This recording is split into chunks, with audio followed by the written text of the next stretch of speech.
Le monde est plein de mystères et de secrets, tout comme l'océan. La profondeur de ces secrets dépasse l'imagination humaine. Il y a des centaines et des milliers d'êtres vivants avec qui nous partageons notre planète Terre, et pourtant nous ignorons souvent jusqu'à leur simple existence. L'une de ces créatures est la célèbre loutre de mer.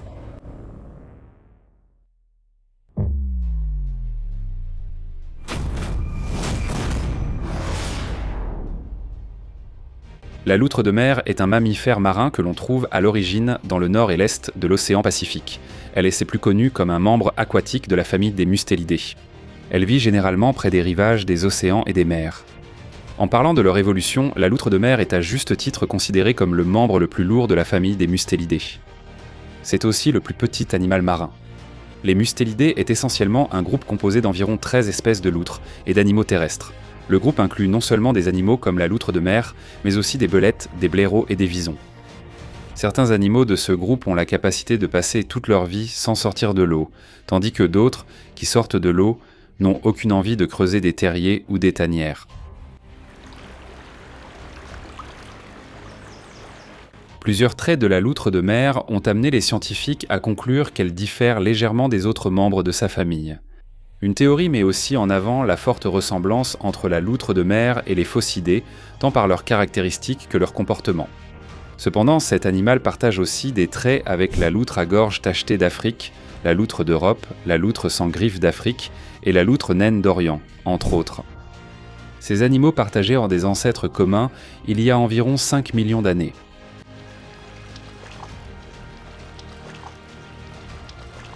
La loutre moderne que nous voyons aujourd'hui a principalement évolué en Russie et par la suite. Elle s'est propagée en Alaska et sur la côte américaine. Comparée à des centaines et des milliers d'animaux aquatiques qui ont vécu sur cette terre bien plus longtemps que nous pouvons l'imaginer, la loutre de mer est une espèce relativement nouvelle d'animal marin. On considère que la loutre de mer est plus évoluée et supérieure à la plupart des animaux.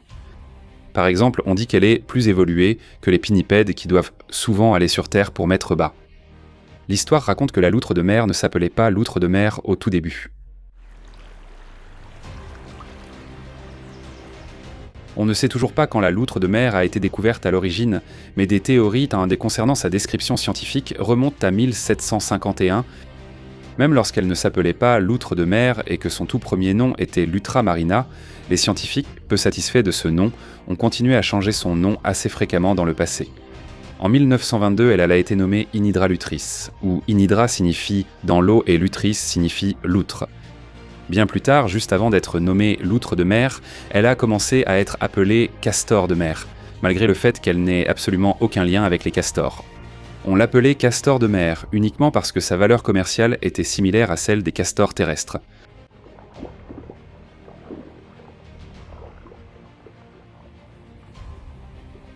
On pense que plusieurs espèces de loutres vivent dans les eaux douces et les habitats côtiers marins, ce qui est un indicateur courant de leur adaptation efficace au monde marin. La loutre de mer compte également 3 sous-espèces dans sa famille à travers le monde.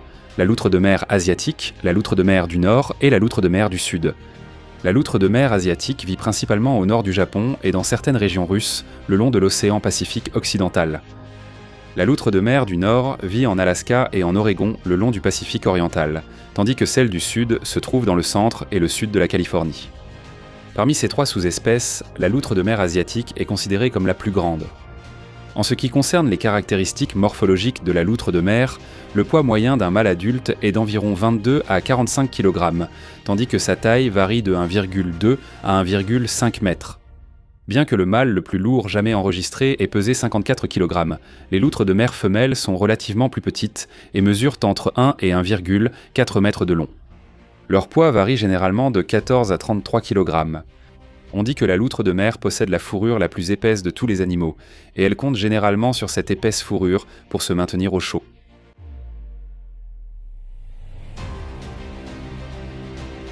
En parlant de sa fourrure, la loutre de mer possède environ 150 000 poils par centimètre carré sur son corps. Les longs poils de la fourrure sont imperméables et la couche la plus basse reste généralement sèche, ce qui permet à l'animal d'échapper au froid. Les propriétés isolantes de la fourrure gardent l'eau froide éloignée et empêchent la perte de chaleur corporelle. La loutre de mer n'a pas de saison de mue particulière. donc sa fourrure se renouvelle continuellement au fil du temps. La loutre de mer a une peau très douce et un squelette très flexible, ce qui lui permet d'atteindre facilement toutes les parties de son corps. Par conséquent, l'animal est également capable de toiletter sa propre fourrure de manière adéquate. La palette de couleurs de la fourrure comprend généralement le brun foncé, l'argenté, le gris, le jaune, le brun grisâtre, le noir, etc. À l'âge adulte, la poitrine, la tête et la gorge de la loutre de mer deviennent nettement plus claires que le reste du corps. Cet animal a une particularité, il peut fermer ses narines et ses oreilles si besoin. Ses larges pattes arrière lui permettent de nager. Il a une queue courte, épaisse et musclée.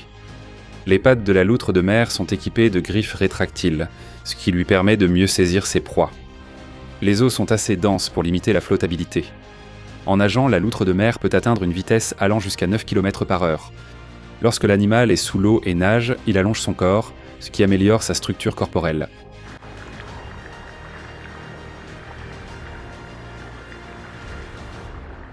La loutre de mer reste généralement active pendant la journée et est donc diurne. Elle préfère prendre un repas tôt le matin avant le lever du soleil, puis elle se repose pendant 1 heure dans l'après-midi. Elle se nourrit à nouveau après s'être réveillée, puis une 3e séance de repas commence à minuit. On estime qu'une loutre de mer passe souvent 24 à 60% de sa journée à se nourrir. Après, elle roule dans l'eau pour enlever les miettes de sa fourrure.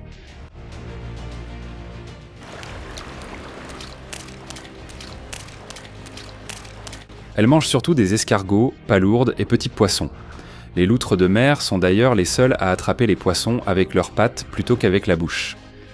Les loutres de mer chassent aussi oursins, mollusques, moules et crustacés. Elles peuvent en réalité chasser des centaines d'espèces marines. Les loutres de mer aiment les défis et peuvent attaquer de grands animaux comme les pieuvres géantes pour se nourrir. Elles peuvent aussi s'en prendre aux requins et aux oiseaux quand elles sont audacieuses.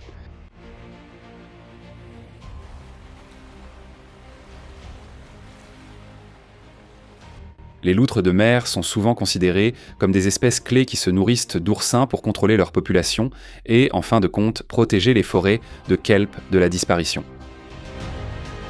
Une autre caractéristique unique de la loutre de mer est qu'elle utilise des outils spéciaux pour faciliter la chasse et l'alimentation. L'animal tient une pierre contre sa poitrine pour attaquer et briser la coquille de ses proies, utilisant parfois de grosses pierres pour les frapper.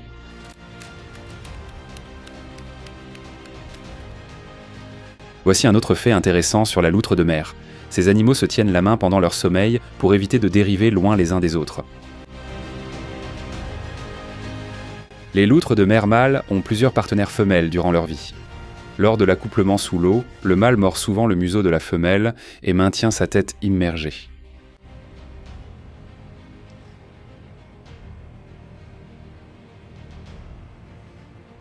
Il est évident que le processus d'accouplement est plutôt brutal. Les loutres de mer vivant dans les régions du nord mettent au bas en mai et juin, tandis que celles vivant dans la région sud mettent au bas entre janvier et mars. La période de gestation varie généralement de 4 à 12 mois au maximum. Une fois les petits nés, la mère les garde avec elle pendant encore 6 à 8 mois avant qu'ils ne deviennent indépendants. Dans certains cas, lorsque la nourriture n'est pas facilement disponible, une mère est obligée d'abandonner ses petits avant même qu'ils n'atteignent la maturité. Le taux de survie des petits est un peu problématique puisque, selon les statistiques, seulement 25% des petits parviennent à survivre à leur première année. Les loutres femelles seraient très protectrices, attentionnées et affectueuses avec leurs petits. La loutre de mer compte parmi ses prédateurs le grand requin blanc, les lions de mer, les orques et les pigargues à tête blanche, qui attrapent les loutres en surface.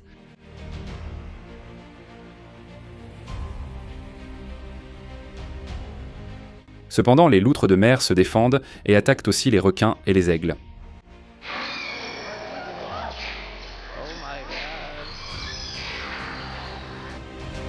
Si les loutres allaient sur Terre, elles risqueraient d'être mangées par des ours ou des coyotes.